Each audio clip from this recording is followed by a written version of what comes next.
एक बार शैलेश गिर गया था और सब लोग उस पर हंस रहे थे, लेकिन दीपिका भाभी ने कहा कोई मेरे शैलेश की तरह गिर के तो दिखाओ। और शैलेश, जिसकी कमर सीधी नहीं हो रही थी, लेकिन वो फिर भी बोला कि तारीफ करना कोई मेरी दीपिका से सीखे। इसलिए अगर दीपिका भाभी शैलेश को रॉन्ग बोल रही है तो कुछ तो गड़बड़ है। ये डायमंड सेट वाला क्या मामला है? पता नहीं। वो डायमंड सेट 11 लाख का है।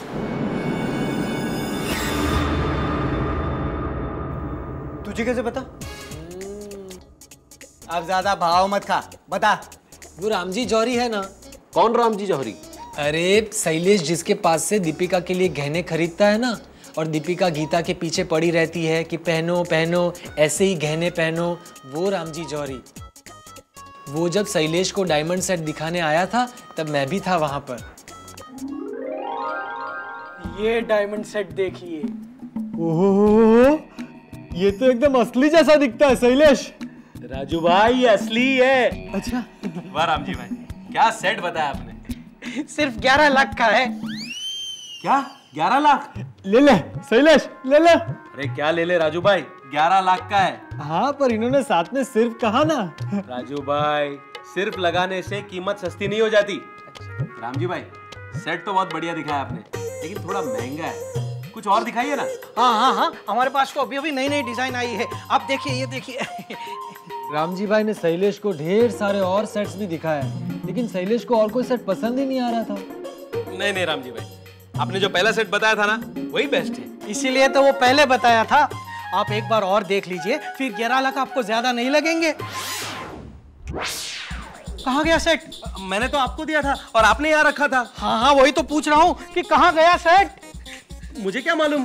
अरे तुम्हें नहीं मालूम तो किसे मालूम? तुम्हारा ही तो घर है ये। सेट तो गायब हो गया था, क्योंकि वो तो मैं लेके गया था ना गीता को दिखाने। शैलेश भाई, अरे मैं तो मर जाऊंगा। 11 लाख का सेट गायब हो गया। हाँ, तो मैंने थोड़ी गायब किया है। मैं मानता हूँ रामजी भाई, मुझे वो सेट अच्छा लगा था, लेकिन इसका मतलब ये थोड़ी कि मैं उसे चुराऊंगा। अरे तो फिर गया कहाँ सेट? रामजी भाई, ये रहा आपका सेट। हाश, हे भगवान, मिल गया सेट। सॉरी, ये बिना पूछे ये सेट मुझे दिखाने लेके। क्या राजू भाई, आपने तो हम दोनों की जान ही निकाल ली थी। इनकी तरफ से मैं सॉरी कहती हूँ। बहुत खूबसूरत सेट है ना? मैं दीपू के लिए लेने की सोच रहा था। नमन के आने के बाद मैंने उसे कुछ दिया नहीं है ना। है तो बढ़िया, लेकिन थोड़ा महंगा है। हाँ, इन्होंने बताया था। पर क्या मैं अपनी दीपू के लिए 11 लाख का सेट नहीं खरीद सकता? क्या कहती हैं आप?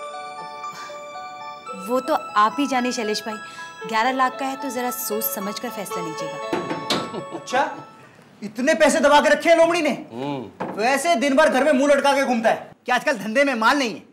उसकी जेब से पैसे निकालने की बात करो तो जहां उसकी जेब में बटन होता है ना, वहां पर जिप लग जाती है, वो भी ताले के साथ। और 11 लाख का हार लेने की बारी आई तो पैसे आ गए उसके पास। अरे काका, इतने पैसे नहीं है उनके पास। होते तो उसी वक्त सेट नहीं खरीद लेते वो। फिर दीपिका काकी हर रोज वो सेट पहनकर सोती और कहती, एक शैलेश मेरे बाजू में और एक मेरे गले में। आहा, क्या तर्क दिया है पिनाकिन, धन्य है तेरा पिता। लेकिन सोचने लायक बात यह है कि शैलेश अगर डायमंड का हार लेना चाहता है तो वो क्या गलत कदम उठा सकता है? अबे चंबू, वो क्या गलत कदम उठा सकता है इसकी चर्चा नहीं करनी है। हमें उसे वो गलत कदम उठाने से रोकना है। एक तो बड़ी मुश्किल से बाका राज गया है, वरना बाके राज में तो बापा का बर्थडे मनाने से रहते। अब इस शैलेश की वजह से बापा के बर्थडे में कोई गड़बड़ नहीं होनी चाहिए, ये हमें देखना है। उस पे हमें नजर रखनी होगी। ठीक है, मैं शैलेश पे नजर रखूंगा। हाँ, तो तुम दोनों इस पे नजर रखना और तुम दोनों इस पर नजर रखना।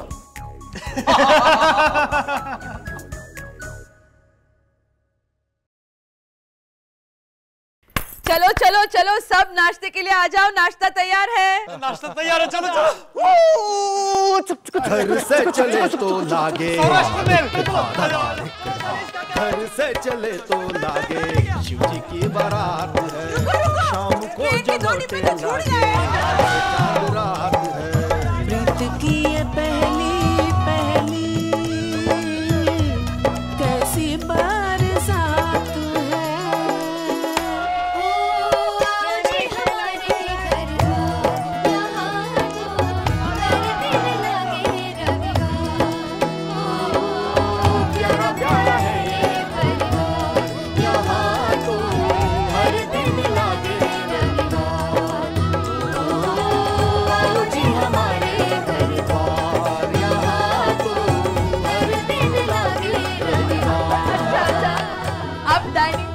इनविटेशन आ गया है तो सब बैठ जाओ। कृपया शांति का दान दे। अब जस्सू बहन हमें बताएंगी कि इस विशेष आयोजन के पीछे इनका प्रयोजन क्या है। बताइए जस्सू बहन। तो सब ध्यान से सुनो। 4 दिन बाद तुम्हारे पापा का जन्मदिन है। जन्मदिन मुबारक पापा। ओए, जन्मदिन 4 दिन बाद है, आज नहीं है। चल बैठ जा। अरे हाँ, 65 के हो जाएंगे देवर जी। वाह वाह वाह वाह। अच्छा 2 महीने बाद मैं 67 की होने वाली हूँ। मेरा जन्मदिन याद रखना जस्सू बहन। मुझे याद है भाभी। हाँ तो मैं कह रही थी कि नहीं, तू बाद में बोलना, पहले मुझे कुछ कहना है। देखो, जब मैं 65 की हुई तब तुम लोगों ने कितनी जबरदस्त पार्टी दी थी, मुझे याद है ना। पूरा 1 हफ्ता रानी की तरह रखा था मुझे। हाँ, लेकिन तब भी तूने कहा था जिसका पति नहीं उसकी चलती नहीं। चुप रहना तू दुश्मन। तो अब से जन्मदिन तक देवर जी इस घर के राजा। एक राजा की तरह इनकी सेवा होगी। कोई पैर दबाएगा, कोई पंखा डालेगा। नहीं नहीं भाभी, रहने दीजिए। आपकी एक नहीं चलेगी देवर जी। एक राजा की तरह आपको मान सम्मान मिलेगा, वैसी आपकी सेवा होगी। अरे देवर जी को खुद खाने मत देना, सब हम अपने अपने हाथों से खिलाएंगे उनको। नहीं नहीं नहीं, खिलाओ मत मुझे, कितना अजीब लगता है। अरे अजीब क्या लगता है, मैं खिलाती हूँ ना अपने हाथों से। अरे पारुल, थेपला दे। हाँ, और हवा डाल। थेपले को? अपनी अक्ल को, जिस पर धूल पड़ी है। हाँ, देवर जी को पंखा डाल। हाँ। अरे अरे अरे भाभी, रहने दीजिए। क्या? अरे क्या रहने दीजिए। आपको याद है देवर जी, जब शादी के बाद पहली बार जसूबेन मायके गई थी ना, तो ये देवदास की तरह घूमते फिरते थे। फिर बा ने मुझे कहा था कि पानकोर, जयंती अगर भूखा रहा तो तू मर गई समझ। और फिर कितने प्यार से जिद करके आप खाना खिलाती थी मुझे। हाँ, तो आज एक्शन रिप्ले हो जाए, क्यों काका? हाँ हाँ, हो जाए हो जाए हो जाए। चलिए चलिए, मुंह खोलिए देवर जी, मुंह खोलिए। चलिए चलिए चलिए सब लोग आओ।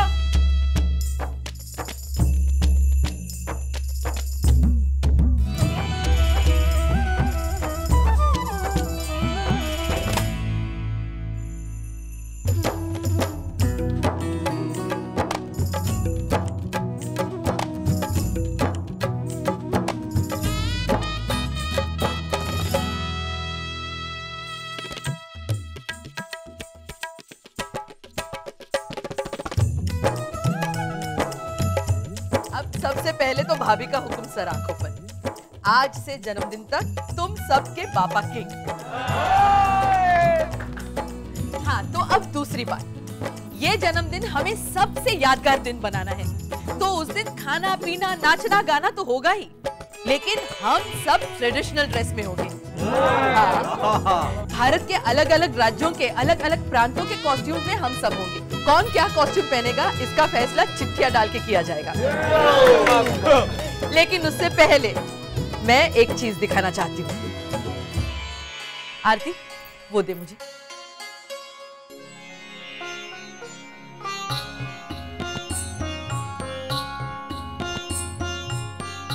ये देखो।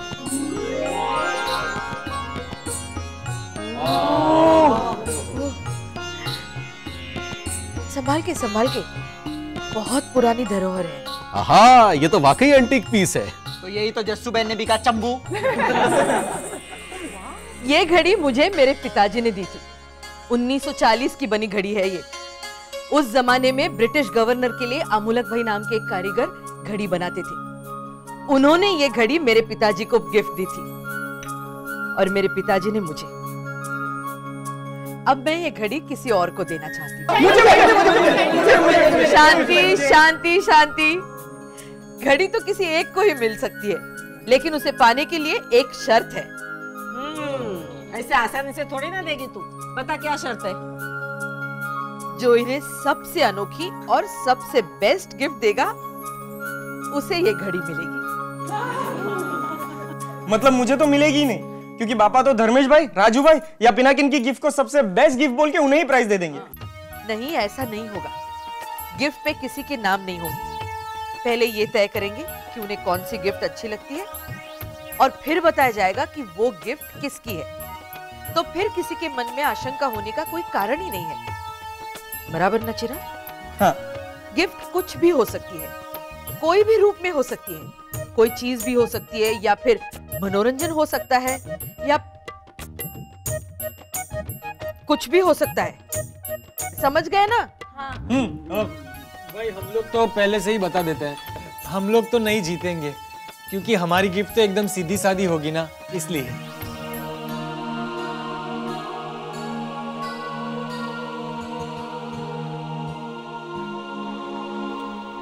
राजू, तुझे ऐसा क्यों लगता है कि बापा हमारे गिफ्ट की कीमत देखेंगे? अगर मैं बापा को अपना महान काव्य संग्रह देता हूं तो मेरा तो सिर्फ कागज और पेन का ही खर्चा होगा। तो क्या मेरी गिफ्ट सस्ती हुई? उनमें जो अनमोल शब्द होंगे उन्हें देखते ही बापा तुरंत पहचान जाएंगे। बड़े भैया, आपने बता दिया कि आप गिफ्ट में क्या देने वाले, इसका मतलब बड़े भैया डिस्क्वालीफाई हो गए, है ना? हो गए, है ना? तू चंदू को डिस्क्वालीफाई करने पे क्यों तुला हुआ है? जरूर तेरे दिमाग में कुछ चल रहा है शैलेश। नहीं, मैंने तो बस ऐसे ही कहा। तो फिर मैंने ही ऐसे सडनली उदाहरण दिया। वैसे भी अगर मैं बापा को अपना कविता संग्रह देता हूं बिना नाम लिखे, तो भी बापा को अंदाजा तो हो ही जाएगा कि महान प्रतिभा कहां से उभरी है। सो मैं अपना कविता संग्रह नहीं दूंगा। चलो बच गए। तेरे पापा की जान में जान आ गई देख। लेकिन इसमें रिलैक्स होने की बात ही नहीं है जसूबेन। पहले तो पता था कि चंदू भाई कौन सा बॉम्ब गिराने वाले हैं, तो वो भी नहीं पता। अरे हाँ, ये तो मैंने सोचा ही नहीं। जाने दे, अब जो होगा सो होगा। हाँ, तो अब सब अनोखी और बेस्ट गिफ्ट सोचो। इस काम में सब एक दूसरे की मदद भी कर सकते हैं, लेकिन अगर किसी ने किसी का काम बिगाड़ने की कोशिश की तो वो डिस्क्वालीफाई हो जाएगा। ओके? ओके। तो चलो, अब कौन क्या पहनेगा उस पे आते हैं। 3 ग्रुप्स में चिट्ठियां बनाई हैं, एक कपल्स की, एक सिंगल्स की और एक बच्चों की। हाँ, तो शुरू पहले कपल्स से करते हैं। चंदू, पहले तू ले। नहीं जस्सूबेन, मेरे भीतर के संस्कार अभी जीवित हैं। आपके और बापा के रहते मैं चिट्ठी उठाऊं तो धिक्कार है मुझ पे। जो पुत्र माता पिता को पहला मौका ना दे वो पूत सपूत नहीं कपूत होता है।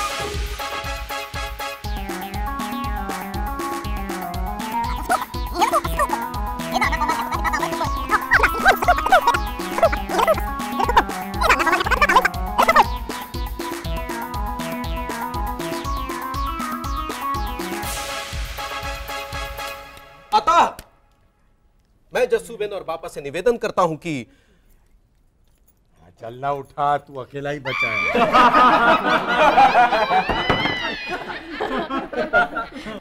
अच्छा, तो समझ में आया ना किसको क्या बनना है? लेकिन मुझे ये नहीं बनना है। जो चिट्ठी में आया है वही बनना पड़ेगा, नो एक्सचेंज। चलो, अब सब अपने अनोखे गिफ्ट और कॉस्ट्यूम के बारे में सोचना शुरू करो। तुम सब का समय शुरू होता है अब। कुछ भी हो जाए जसूबेन, ये घड़ी तो मैं ही लूंगा।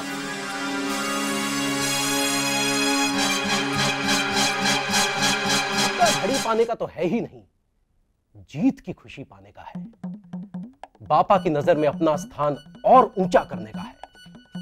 मेरा गिफ्ट इतना अच्छा होना चाहिए कि बापा उसे देखते ही वाह तो कहे ही, लेकिन जब भी मुझे देखे तो चंदू कहने के बजाय वाह शब्द से संबोधित करें।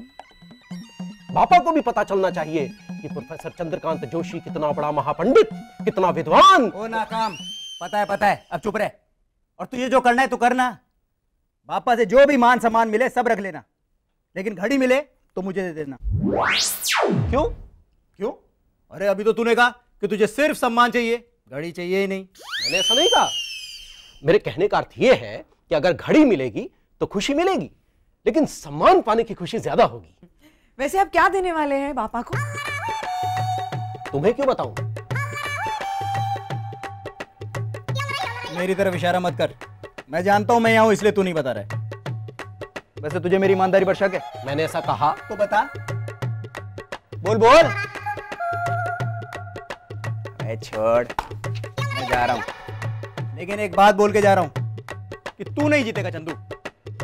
भाभी, मुहूर्त कौन सा चल रहा है? त्रयोदशी, चतुर्दशी, अमावस्या, 12। वाह धर्मेश भाई, बहुत वाइट मुहूर्त चल रहा है। अभी अच्छा बुरा मुहूर्त तो सुना था, ये ब्लैक एंड व्हाइट क्या होता है? भाषा भाषा। हाँ वही, वाइट बुरा मुहूर्त चल रहा है। हाँ, तो इस बुरे मुहूर्त में मैं बोल के जा रहा हूँ चंदू, तू तो नहीं जीतेगा। तुम्हें ये कहने की क्या जरूरत थी कि बुरा मुहूर्त चल रहा है? क्या पुष्पा रानी, अब उन्होंने पूछा तो मैंने बताया ना।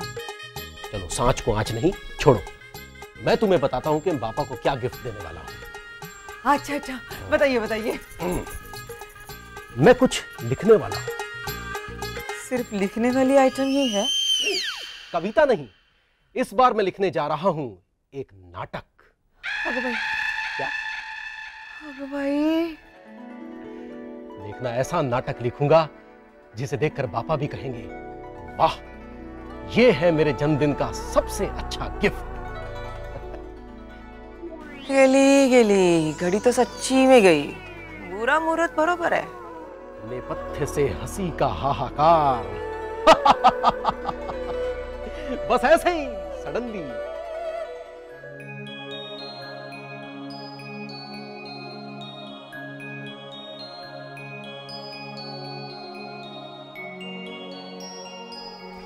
बस तुमने तो जिंदगी भर सेवा की है।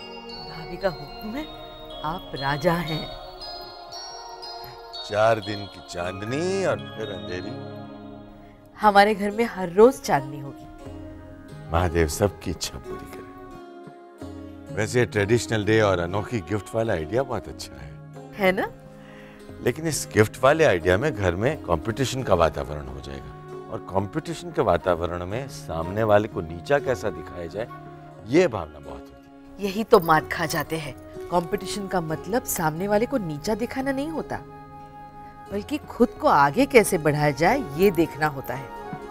खुद को सुधारने का हथियार होता है कंपटीशन। और मुझे तो पूरा यकीन है हमारे घर में कंपटीशन का पॉजिटिव पहलू नजर आएगा।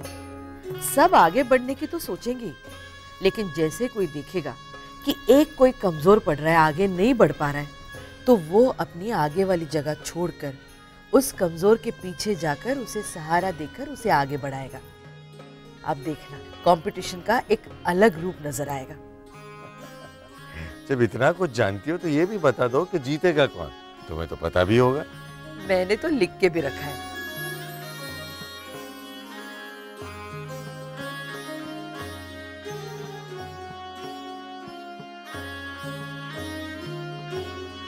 ये सही मायने में ये हकदार होगा। आपको इसकी गिफ्ट अच्छी लगेगी और सब मिलके इसे जिताएंगे। नहीं, ये दोनों नाम मेरा मन कहता है कि यही होगा, क्योंकि मैं देख कर आई हूं कौन क्या सोच रहा है। ये हकदार होगा, इसी बात पर मुझे डाउट है। इसको सब जिताएंगे, हो ही नहीं सकता।